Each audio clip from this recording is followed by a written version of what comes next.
Tonight, what has been the impact of COVID-19 on New York City? The pandemic has taken a big bite out of the Big Apple, and we're seeing the impact on multiple fronts. We're going to look at the hospitality industry and how it's been coping, real estate trends, and the pushback from the Catholic Church. New York City is arguably, and people will argue, the dining capital of the world. And with so much competition and small profit margins, it's a tough industry as it is. So lockdown measures have definitely taken a toll. And finally, indoor dining resumed on September 30th, though restricted to 25% capacity. But then last Friday, the state imposed new restrictions, a 10 p.m. curfew on all bars, restaurants, and gyms.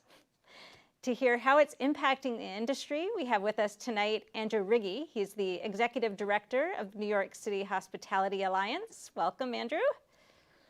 Hello. And we have Chef Paul Denemiel, the chef owner of La Rivage in New York's Theater District. Welcome. Bonsoir. Bonsoir. And hospitality industry attorney Bruno Joffrey. Welcome, Bruno. Good evening. How are you? I'm excellent. So, Andrew, let's start with you. Can you give us an overview, just give us a sense of how the restaurant industry has been coping since March? Well, the industry has been absolutely devastated. You know, there's not so much we can do without getting the appropriate support. First it was a shock to the system. We were shut down, could only do takeout and delivery. We eventually got outdoor dining, then eventually got indoor dining, but only at 25% occupancy, which is not enough, even if it's coupled with outdoor dining. And now as the cooler weather is going to hit, outdoor dining's been very important, but when it's, freezing cold, people are probably not going to sit outside. And now there's talk about actually shutting down indoor dining. We just had our hours restricted further. So it's really, really an impossible situation. And there's no way the city of New York is going to recover unless our restaurant industry is at the core of the recovery. We don't know how many thousands of restaurants have permanently closed yet. We know many of them. It's more important to put into the context that most of these restaurants are actually being kept open artificially because the state has a moratorium on evictions. The city has a law that suspends enforcement of personal liability guarantees. And then some of those restaurants that were fortunate enough to get the paycheck protection money, that helped a bit, but that money's been exhausted. And now, without getting the Restaurants Act or more PPP, we're going to see more places shut, and there's still about 150,000 New Yorkers that worked in food and drink places before the pandemic that are still out of work. Wow, 150,000, that's a lot. I remember in March, they were predicting that about 60% of restaurants could close permanently. Do you think the number is somewhere in that ballpark? I do. Last month, the comptroller of New York State released a report saying that if we did not get appropriate stimulus, we could lose about 1/2 of our restaurants. So pre-pandemic, there are more than 25,000 eating and drinking establishments. So losing half of them, it's not even a city that we could recognize.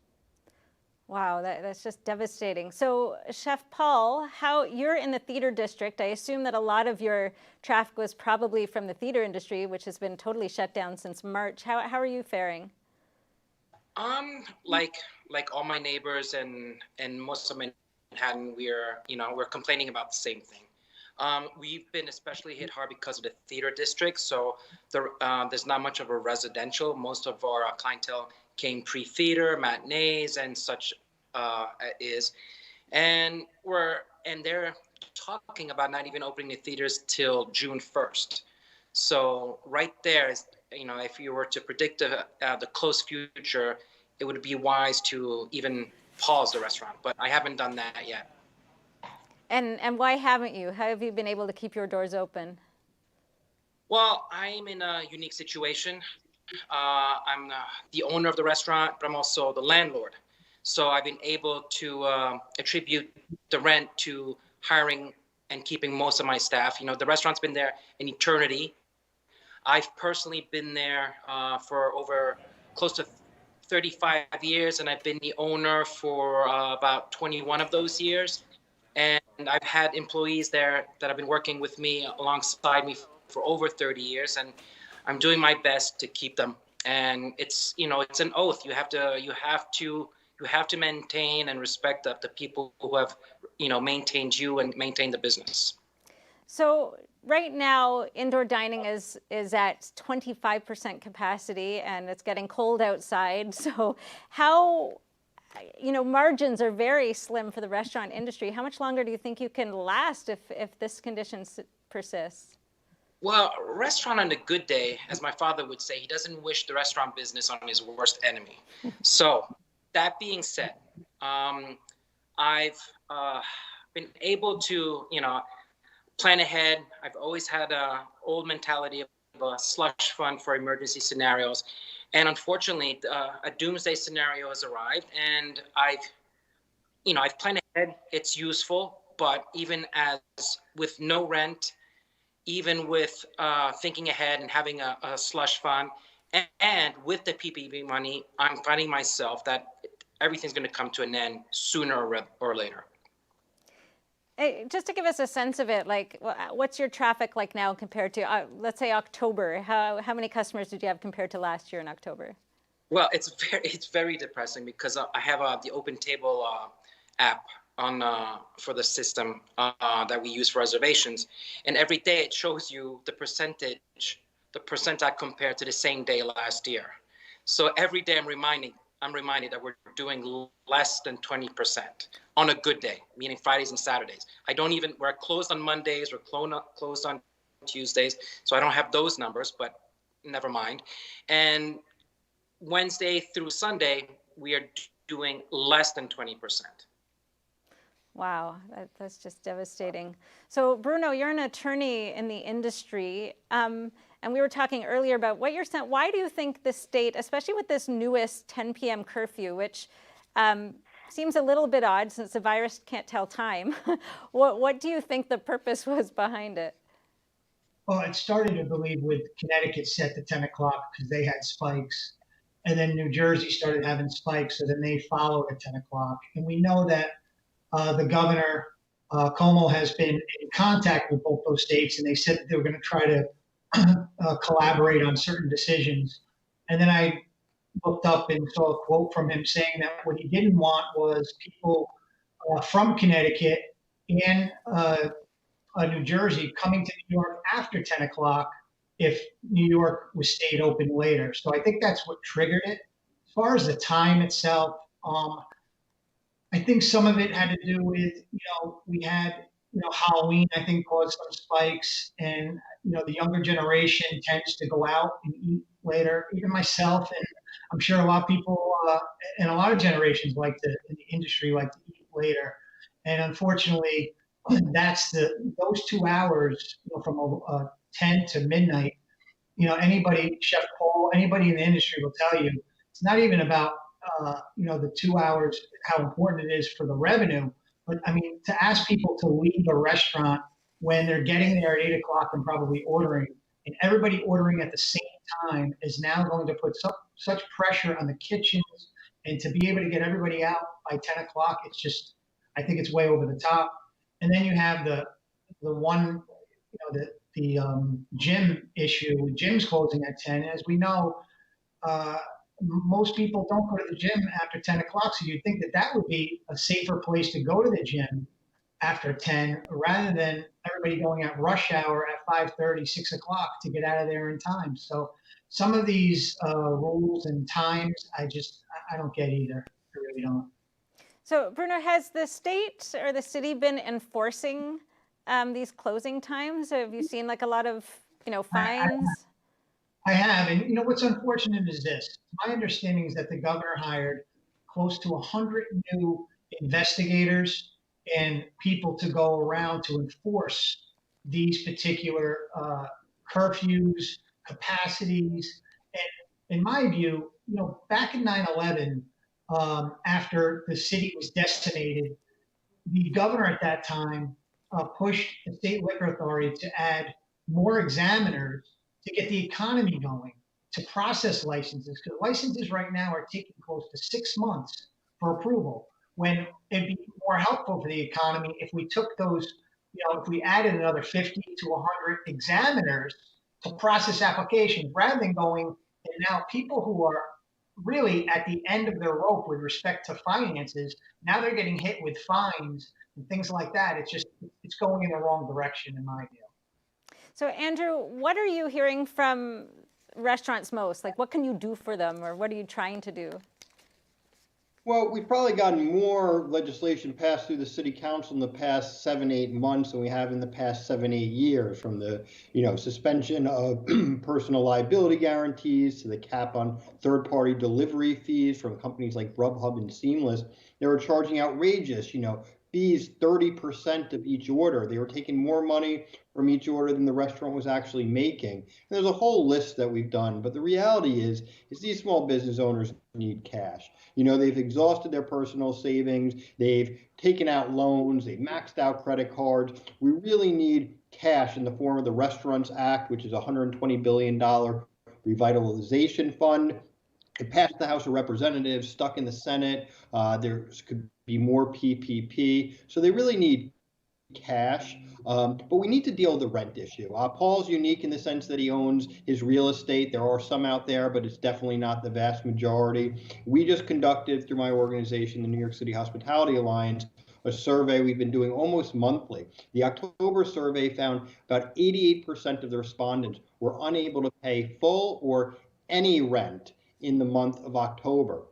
Only 1 in 10 had been able to renegotiate their leases with their landlords. And this is going on many months. So I'm really concerned that we're going to see eventually, when these enforcements like the moratorium on evictions is lifted and other things are lifted, that there's going to be a default crisis throughout the system. And don't forget, in New York City, not everyone's a big, wealthy landlord. So we have a lot of smaller mom and pop landlords that may be unable to pay their mortgages, and there could be defaults there. And if these businesses aren't paying the property taxes, we're not funding our city's essential services that help hopefully keep the city moving. So it's a really dire situation. It's nothing that we can't address, but we really need the political momentum to actually get things done when people are in a crisis. Because if rent can't get paid, it's a big problem. You have to pay rent. Yeah. A fixed cost, whether you're open, shut, or you're operating at a limited capacity. And there's no way these small business owners will be able to pay back multiple months of missed rent, nor are they going to be able to pay 100% of pre-pandemic rent when they're operating at 25% occupancy, 50% occupancy. So it's a bad situation, and we're going to have to wrap up here. But Paul, like in 10 seconds, Chef Paul, what are you telling your staff when they're asking you what's the future look like? What do you tell them? Well, basically, you're not giving me enough time. At 10 seconds, I'm always positive. I've always been the beacon of hope in the restaurant row, in the theater district. Through all the calamities that we've had, Le Rivage has always been open, and this is really the truest test that we've ever had. And hopefully, I get to keep my staff and prolong, their benefit. Excellent. Wonderful. Thank you all so much for joining us today. And I hope to have you back when we can have a good news show about how the industry's recovered and things have gotten back. Anyway, thank you so much for joining us, and good luck to all of you. Thank you, Cindy. And coming up after the break, the New York real estate scene has also seen some pretty dramatic shifts, and we'll hear about that. But first, here's America Q&A. I think in regards to the capacity, there is medical justification for that, but right now there's no clinical data that shows there's really anything to support closing restaurants early. I think that it's going to be damaging to businesses and the whole social environment, people's mental health and everything. I think it's a great idea you close at 10. Nothing at 11 o'clock. With drinking, your ambitions tend to go down more. I bartended for 35 years, and we used to say anything after 2 o'clock is trouble. But in this case, with the way people are going these days, anything after 10 o'clock, why? It's an hour, go home. I can understand why they want to do the curfew, because it's spiking back up. The mayor gets good information, and the rates are going up all across the country. I think it's a good idea because it's only temporary. And I think we should do our part in the pandemic so we don't make the pandemic worse. And each person can spread it to somebody. Welcome back. It used to be that the most desirable place to live was in the heart of Manhattan, and people would pay top dollar for that privilege, no matter how small the square footage. But the pandemic has made that life a little less desirable. We're joined today by top-performing real estate agent Gail Racklin to see how the lockdown has impacted living choices in New York. Gail, welcome. Hi, good to see you, Cindy. Thank you. Good to see you. So we hear a lot about New Yorkers leaving the city, the flight from New York, and you're a real estate agent and you work primarily or exclusively with New Yorkers. So what are you seeing? What's happening out there? I've been up here now about 5 years. I myself moved from New York City. I've been born in Brooklyn and lived in every of the boroughs possible. And I came up here to start years ago as an escape, just to see another way of life. And then I found out that now I have other friends. I have people coming up from every walk of life. They're coming up, whether they're workers, factory workers down there, or they're people in Brooklyn. So or they're let me just executives. interrupt you for one quick sec. Gail, where are you exactly for our viewers? I'm right in Middletown at Keller Williams, Hudson Valley United. So about how far north of that is from New York City? It's approximately, and people look for that distance from New York. It's about an hour and 30 minutes. Driving. Most of them want to be 2 hours driving, yes. There are trains, and the trains, unfortunately, are slower. They take about 2 hours, but they're still very effective going into the port. So you're seeing a lot of New Yorkers looking for property up there. That's right? That's correct. New York is, I'd say, from every borough, especially Brooklyn and Manhattan, unbelievable coming up. And they come up and they book appointments 2 or 3 a day, and usually they end up buying one. The market appears very, very strong. I have never seen it like it. And I'm doing, 22 years in the real estate, mostly in Manhattan. But now that I've been up here, I love it. And so Lots of fun. What kind of places are they looking for? What's on their shopping list? From every walk of life, every ethnic group you could think of, they're looking for single family. They want to come up, either have a weekend home, or some people want to see a change. They're getting nervous in New York. They don't know politically what's happening. They don't know what's going on in the environment. They're frightened because of the riots that had happened in the last several months. So they're looking for a place, either a retreat or a family place where they can bring their children and family.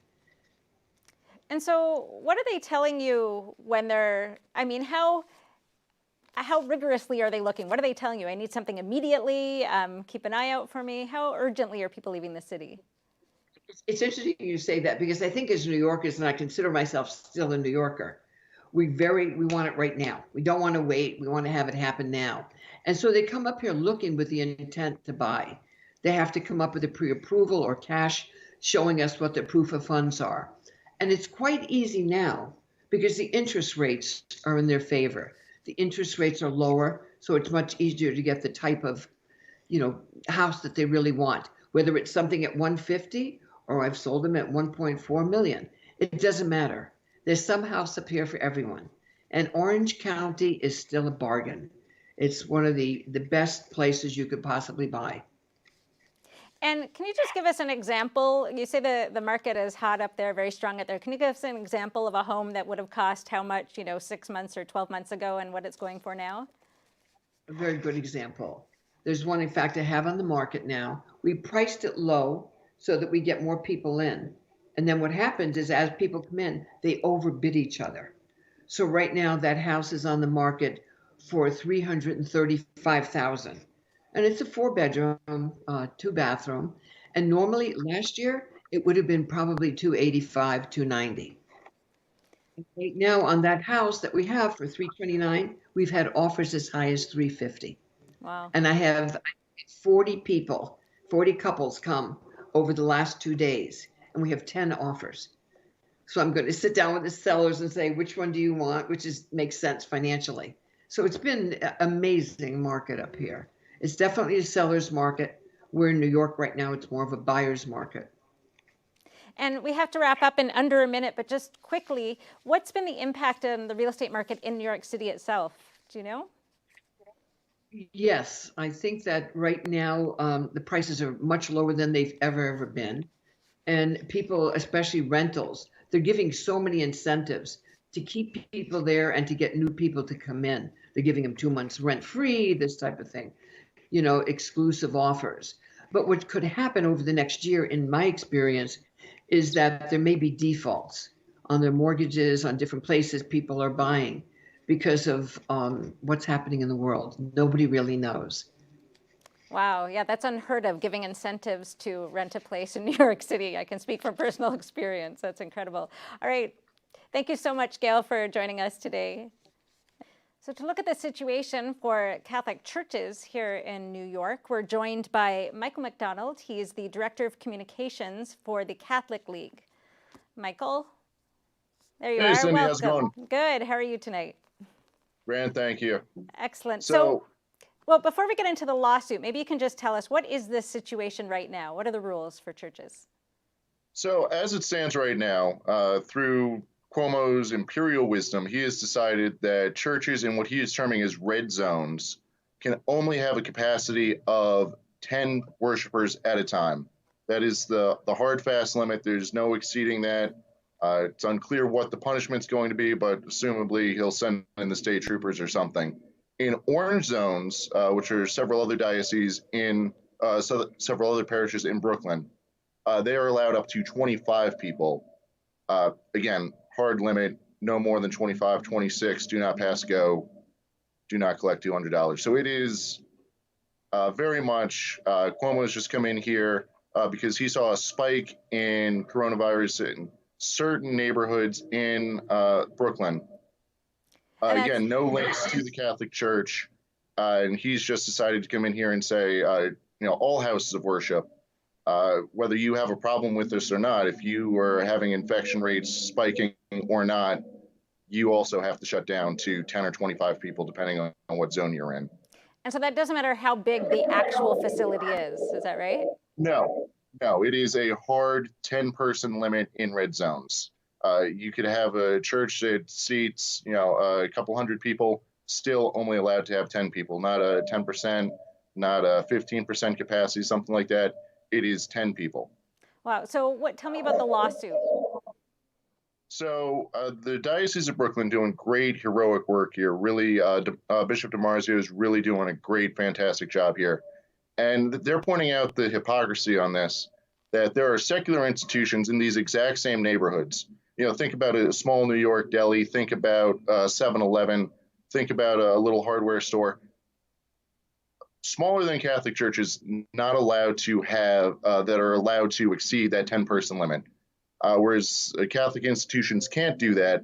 And the lawsuit that the Diocese of Brooklyn brought specifically calls them out on that secular institutions are allowed to pretty much do whatever they want, where there is a much more rigorous, burdensome, fine look at the churches in these locations, which is, again, beyond the pale of basic comprehension.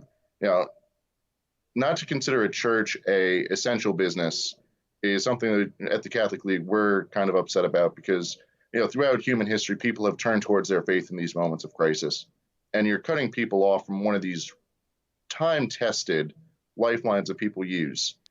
But that aside, if we could at least just be treated like everyone else, that would be great. If we could be in the same situation as everyone else, if the same rules were applied across the board, religious or secular institutions. But currently in the Cuomo regime, there is no interest in doing that. So you're hoping to get this to the Supreme Court. Have they taken up the case, or what's the status right now? So it is in the Supreme Court right now. Hopefully there'll be a ruling sometime in the this week. Hopefully by Wednesday, the state of New York is supposed to respond to the court's request for more information. So that should be 2 p.m. Wednesday. So hopefully we'll know something by then. Signs are a little bit more in our favor. There have been previous cases on religious liberty taken to the Supreme Court this year. Unfortunately, it was a 5-4 decision against religious institutions. But we're hoping now with Amy Coney Barrett being on the court, and with the hard science that indicates there is no increase in the spread of coronavirus in these parishes in Brooklyn. So we're very hopeful that justice will prevail and that people's freedom of religion, which is enshrined in the Constitution, will prevail and will be allowed to flourish. All right, well, we'll certainly follow up on that case. So we have to wrap up pretty quickly, but can you just give me a sense of how this is impacting your congregation? What are you hearing from people? Yeah, so it's really frustrating because you don't know if you're in a red zone, you don't know if you're in an orange zone. I myself find myself looking like, is this parish that I go to going to be impacted by this? It is very much frustrating and just, again, really beyond human comprehension to understand why Cuomo would specifically single out houses of worship. He makes no bones about that, and people feel hurt and betrayed by that in his executive order. Understand. All right. Well, thank you so much for joining us tonight, and perhaps we'll check back Thanks, in with Cindy. you, see how things go. Perfect. Appreciate it. All right. Have a good night. You too.